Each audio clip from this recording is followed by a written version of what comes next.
ರಾಗ್ ಯಮನ್ ಕಲ್ಯಾಣ್ ಸಾಯಂಕಾಲ ಕೇಳೋ ರಾಗಲ್ಲಿ ಅತ್ಯಂತ ಹೆಚ್ಚು ಭಾರತೀಯ ಚಿತ್ರರಂಗದ ಹಾಡುಗಳು ಹಾಡಲಾಗಿದೆ. ಕೇಳ್ತಾ ಇದ್ರೆ ಹಸು ಕೂಡ ಮೆಸ್ಮರೈಸ್ ಆಗುತ್ತೆ. ರಾಗ್ ಯಮನ್ ಕಲ್ಯಾಣ್ ಅಷ್ಟು ಸುಂದರವಾದ ರಾಗ ಇದು. ಸಂಗೀತದಲ್ಲೇ ಗೋವುಗಳು ಕೂಡ ಮೋಡಿಗೊಳಗಾಗುತ್ತೆ ಈ ರಾಗಕ್ಕೆ.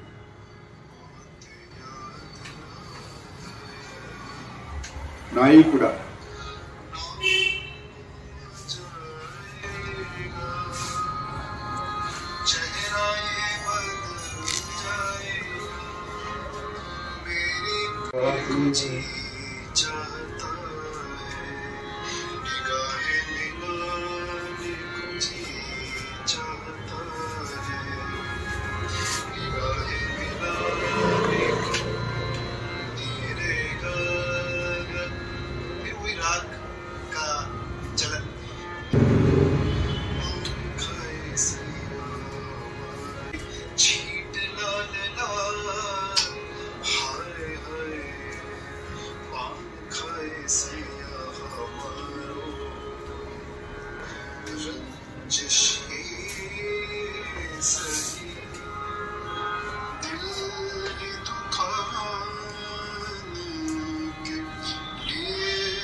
ಪುಂಗನೂರು ಹಸು 33 ತಳಿಗಳಲ್ಲಿ ಅತ್ಯಂತ ವಿನಾಶದ ಅಂಚಿನಲ್ಲಿರುವಂತಹ ಪುಂಗನೂರು ಹಸು. ಇದನ್ನ ನಾವು ಉಳಿಸಬೇಕಾಗಿದೆ. ಇದಕ್ಕಿಂತ ಇದು ಎತ್ತರ ಆಗೋದೇ ಇಲ್ಲ. ಇದು ತುಂಬಾ ದಕ್ಷಿಣ ಭಾರತನ ನೋಡಿ 2 ಪರ್ವತ ಶ್ರೇಣಿಗಳಿದೆ. ಒಂದು ಸಹ್ಯಾದ್ರಿ ಪರ್ವತ ಶ್ರೇಣಿ, ಇನ್ನೊಂದು ಸದರ್ನ್ ಪರ್ವತ ಶ್ರೇಣಿ. ಸದರ್ನ್ ಮೌಂಟೇನ್ಸ್ ಅಂದ್ರೆ ತಿರುಪತಿ ಬೆಟ್ಟದ ಸಾಲುಗಳು. ಸಹ್ಯಾದ್ರಿ ಪರ್ವತ ಶ್ರೇಣಿಗಳಲ್ಲಿ ಮಲ್ನಾಡ್ ಗಿಡ್ಡ ಅಲ್ಲಿದೆ ನೋಡಿ, ಕಪಿಲ ಅಂತಾರೆ. ಕಪಿಲ ಮಹರ್ಷಿಗಳ ಆಶ್ರಮದಲ್ಲಿ ಬೆಳೆಸಲಾಯಿತು. ಇವೆರಡು ಹೈಟ್ ಒಂದೇ, 3 ಅಡಿ. ಯಾಕಂದ್ರೆ ಬೆಟ್ಟ ಹತ್ತೋದಕ್ಕೆ. ಇನ್ನು ತಿರುಪತಿ ಬೆಟ್ಟಗಳು ಹತ್ತೋದಕ್ಕೆ ಚಿಕ್ಕ ಹಸು ಮಾಡಲಾಯಿತು. ಅದೇ ಪುಂಗನೂರು ತಳಿ. ಅದು ಮಾಡಿದ ದೇವರು ಹೆಸರು ಪುಂಗನೂರು.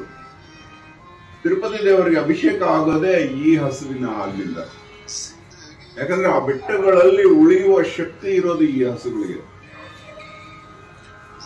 ತುಂಬಾ ಅದ್ಭುತವಾದಂತಹ ಹಸು ಇದು. ಎರಡೂ ಅಷ್ಟೇ.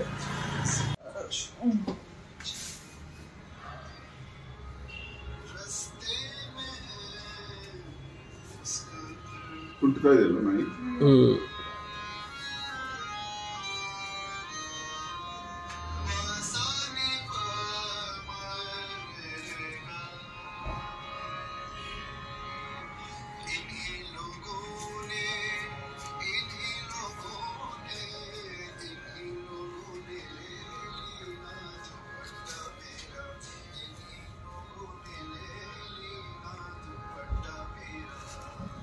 Hypnotize of it.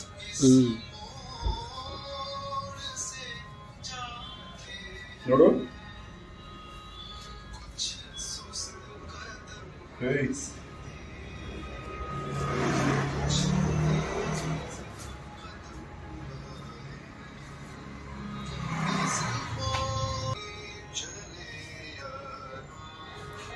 ये गाना तो सभी जानते हैं.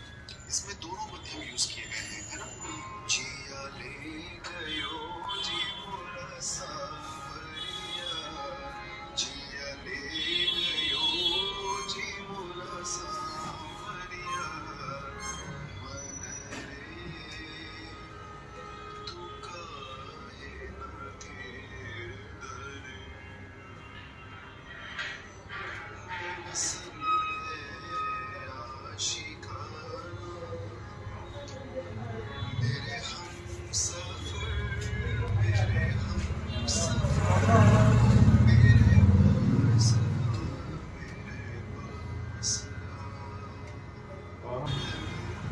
ಧನ್ಯವಾದ. ಅಹೋರಾತ್ರ